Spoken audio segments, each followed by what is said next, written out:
ஜனாதிபதி அலுவலகத்தில் இன்று காலை நடைபெற்ற கிராமிய அபிவிருத்தி, சமூக பாதுகாப்பு மற்றும் சமூக வலுவூட்டல் அமைச்சு தொடர்பில் 2025ஆம் ஆண்டு ஒதுக்கப்பட்ட வரவு செலவு திட்ட ஒதுக்கீட்டின் அடிப்படையில் செயற்படுத்தப்பட்ட திட்டங்கள் குறித்த மீளாய்வு மற்றும் 2026ஆம் ஆண்டுக்கான வரவு செலவு திட்ட பரிந்துரைகள் தொடர்பான பூர்வாங்க கலந்துரையாடலில் ஜனாதிபதி பங்கேற்றுள்ளார்.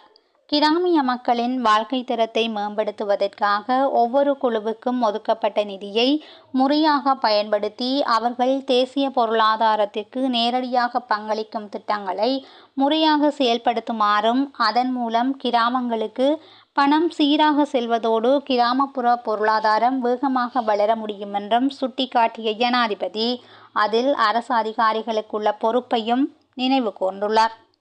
மாற்றுத்திறனாளிகளை தொடர்ந்தும் சமூகத்தில் பின்தங்கியவர்களாக கருதுவதை தடுக்க நடவடிக்கை எடுக்க வேண்டியதன் அவசியத்தை எடுத்துரைத்ததோடு, சமூக சேவை அதிகாரிகளுக்கான பயிற்சி திட்டங்களுக்காக இந்த ஆண்டு வரவு செலவு திட்டத்தில் பரிந்துரைகளை சமர்ப்பிக்கவும் வலியுறுத்தியுள்ளார். சசீந்திர ராஜபக்சவுக்கு மீண்டும் விளக்கமறியல். முன்னாள் இராஜாங்க அமைச்சர் சசீந்திர ராஜபக்சவை எதிர்வரும் 26ஆம் திகதி வரை மீண்டும் விளக்கமறியலில் வைக்க கொழும்பு பிரதான நீதவான் நீதிமன்றம் உத்தரவிட்டுள்ளது.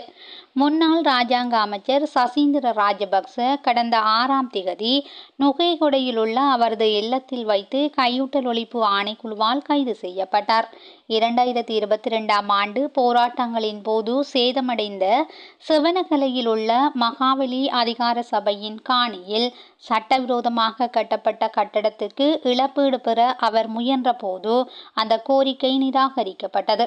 இதனையடுத்து இழப்பீடு பெற அதிகாரிகளுக்கு அழுத்தம் கொடுக்க தமது பதவியை பயன்படுத்தியமை மற்றும் அரச சொத்துக்களை தவறாக பயன்படுத்தியமை தொடர்பில் கையூட்டல் ஒழிப்பு ஆணைக்குழு அவர் மீது குற்றம் சாட்டியுள்ளது.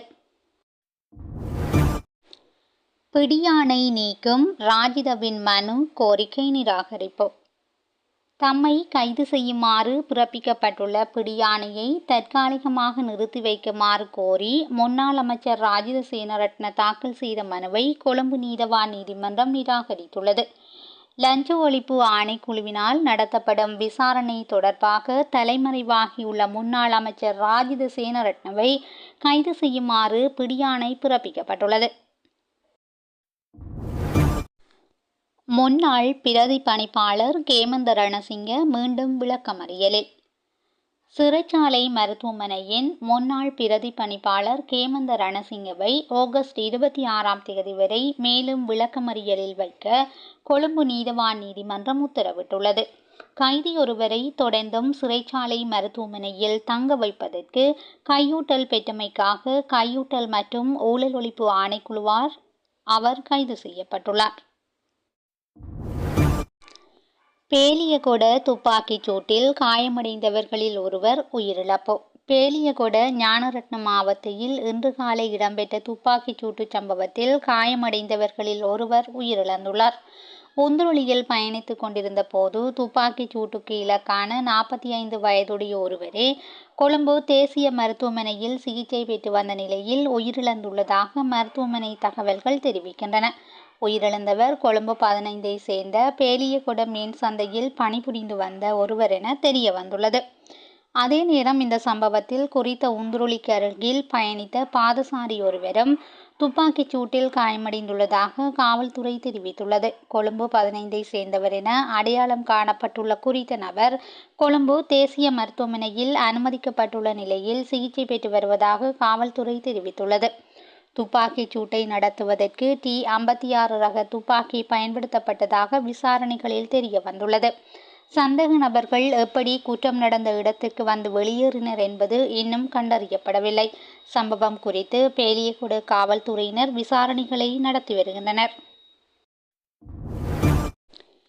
இலங்கை மின்சார திருத்த சட்டமூலத்தை சான்றுபடுத்தினார் சபாநாயகர். இலங்கை மின்சார திருத்த சட்டமூலத்தில் தனது கையொப்பத்தையிட்டு சபாநாயகர் வைத்தியர் ஜகத் விக்ரமரட்ன நேற்றைய தினம் சான்றுபடுத்தியுள்ளார். கடந்த 6ஆம் திகதி இலங்கை மின்சார திருத்த சட்டமூலம் பாராளுமன்றத்தில் நிறைவேற்றப்பட்டது. இதற்கு அமைய இலங்கை மின்சார திருத்த சட்டமூலம் 2025ஆம் ஆண்டின் 14ஆம் இலக்க இலங்கை மின்சார திருத்த சட்டமாக அமலுக்கு வருகின்றது. இதனூடாக தேசிய மின்சார மதிப்புரை பேரவைக்கு பதிலாக மின்வலு மீதான தேசிய கொள்கையின் பாகம் ஒன்றை தேசிய மின்சார கொள்கையை தயாரிப்பதற்கான ஏற்பாடுகளுக்கு இடமளிக்கின்றது. மேலும் தொடர்ச்சியான விநியோகம், வினைத்திறனான மற்றும் செலவு சிக்கனமான மின்சார விநியோகம், பச்சை வீட்டு வாயுவின் வெளியேற்றத்தை குறைத்தல் மற்றும் புதுப்பிக்கத்தக்க வலுசக்தியை ஊக்குவித்தல் போன்றவற்றை நோக்கமாக கொண்டு மொத்த விற்பனையின் மின்சார சந்தை என்பது தேசிய மின்சார சந்தை என்று மாற்றப்படுகிறது. அருண ஜெயசேகரவுக்கு எதிரான நம்பிக்கையில்லா பிரேரணை குறித்து சபாநாயகரின் அறிவிப்பு.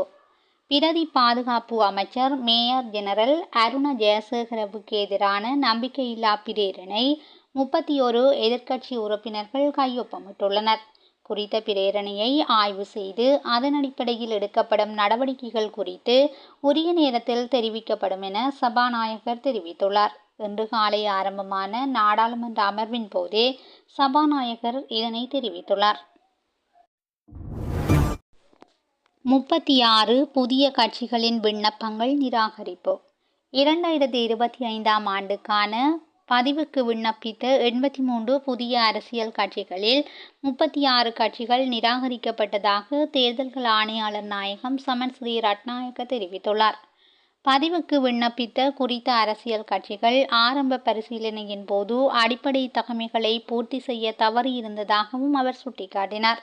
மீதமுள்ள 47 அரசியல் கட்சிகளின் விண்ணப்பங்கள் தற்போது பரிசீலிக்கப்பட்டு வருவதாகவும் இந்த அரசியல் கட்சிகளின் நேர்முக தேர்வுக்கான தற்போது நடைபெற்று வருவதாகவும் சமன் ஸ்ரீ ரட்நாயக்க தெரிவித்துள்ளார். அதே நேரம் இதுவரை 86 அரசியல் கட்சிகள் பதிவு செய்யப்பட்டுள்ளதாக அவர் சுட்டிக்காட்டியுள்ளார். வட்டுவாகல் பாலத்தை மீண்டும் நிர்மாணிக்க ஒப்பந்தம். இருவழி பாதையுடன் கூடிய புதிய பாதையாக அமைக்க திட்டம். வட்டுவாகல் பாலத்தின் புனரமைப்பு பணிகளுக்கான ஒப்பந்தத்தை வழங்குவதற்கு அமைச்சரவை அனுமதி வழங்கியுள்ளது. குறித்த பாலத்தின் நிர்மாண பணிகளுக்கான ஒப்பந்தத்தை வழங்க போக்குவரத்து நெடுஞ்சாலைகள், துறைமுக மற்றும் சிவில் விமான சேவை அமைச்சர் சமர்ப்பித்த யோசனைக்கு அமைச்சரவை அங்கீகாரம் வழங்கியுள்ளது. வட்டுவாகல் பாலம் என அழைக்கப்படும் பரந்தன் கரைச்சி முல்லைத்தீவு வீதியின் 50/1 இலக்க பாலம் முல்லைத்தீவு மாவட்டத்தின் நந்திக்கடல் களப்புக்கு குறுக்காக அமைக்கப்பட்டுள்ளது. 2009ஆம் ஆண்டில் இறுதியாக திருத்தப்பட்டுள்ள குறித்த பாலம் தற்போது பாதுகாப்பற்ற நிலையில் காணப்படுகின்றது. அதனால் வீதி அபிவிருத்தி அதிகார சபையால் இருவழி பாதையுடன் கூடிய புதிய பாலமாக அதனை நிர்மாணிப்பதற்கு திட்டமிடப்பட்டுள்ளது. அதற்காக தேசிய போட்டி விலைமனு கோரல் முறைமையின் அடிப்படையில் விலைமனுக்கள் கோரப்பட்டுள்ளன.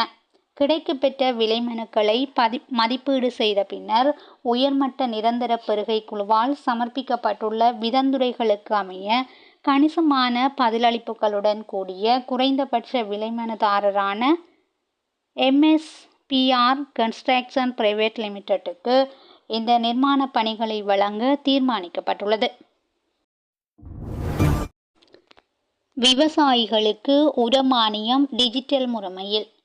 விவசாயிகளுக்கு உரமானியங்களை டிஜிட்டல் தளம் மூலம் வழங்குவதற்கு அமைச்சரவை அங்கீகாரம் அளித்துள்ளது. அரசினால் விவசாயிகளுக்கு உரமானியத்தை வழங்கும் போது அந்தந்த விவசாயிகளுக்கு குறித்த மானியம் சரியான நேரத்தில் கிடைப்பதையும் குறித்த நிதி உதவியை அவர்கள் தமது விவசாய நடவடிக்கைகளுக்கான உர தேவைக்காக முழுமையாக பயன்படுத்துவதற்கும் உறுதிப்படுத்தப்பட வேண்டியுள்ளது. எனவே விவசாயிகளுக்கு உர விநியோகத்தை மிகவும் முறை சார்ந்த வகையிலும் வினைத்திறனாகவும் மேற்கொள்வதற்காக QR குறியீடு அல்லது பொருத்தமான முறைமையொன்றை பயன்படுத்த வேண்டியுள்ளமை அவசியம் என கண்டறியப்பட்டுள்ளது. அதற்கமைய உரமானிய வேலை திட்டத்திற்கு தகமை பெறுகின்ற அனைத்து விவசாயிகளையும் விவசாய அமைச்சின் கீழுள்ள பிரதேச அதிகாரிகள் மூலம் அடையாளம் காண்பதற்கும் அவ்வாறு தகமை பெறுகின்ற விவசாயிகளுக்கு உரமானியத்தை வழங்குவதற்கு QR முறைமை அல்லது பொருத்தமான டிஜிட்டல் பொறிமுறையொன்றை உருவாக்குவதற்கு தீர்மானிக்கப்பட்டுள்ளது. இதற்காக நிதி திட்டமிடல் மற்றும் பொருளாதார அபிவிருத்தி அமைச்சர் மற்றும் டிஜிட்டல் பொருளாதார அமைச்சராக ஜனாதிபதியும் விவசாய அமைச்சரும் இணைந்து சமர்ப்பித்த யோசனைக்கு அமைச்சரவை அங்கீகாரம் வழங்கியுள்ளது. யாழ் கொடிகாமத்தில் அதிகளவான துப்பாக்கி ரவைகள் மீட்பு. யாழ்ப்பாணம் கொடிகாமம் பகுதியில் இன்றைய தினம் செவ்வாய்க்கிழமை நீர்க்குழாய்களை மண்ணில் புதைக்கும் பணிகளுக்காக நிலத்தினை அகழ்ந்தபோது ஒரு தொகை துப்பாக்கி ரவைகள் மீட்கப்பட்டுள்ளன. குழாய்களை புதைப்பதற்காக நிலத்தினை அகழ்ந்தபோது சந்தேகத்துக்கிடமான முறையில் உரைப்பை ஒன்று காணப்பட்டதை அடுத்து கொடிகாமம் போலீசாருக்கு தகவல் வழங்கப்பட்டது.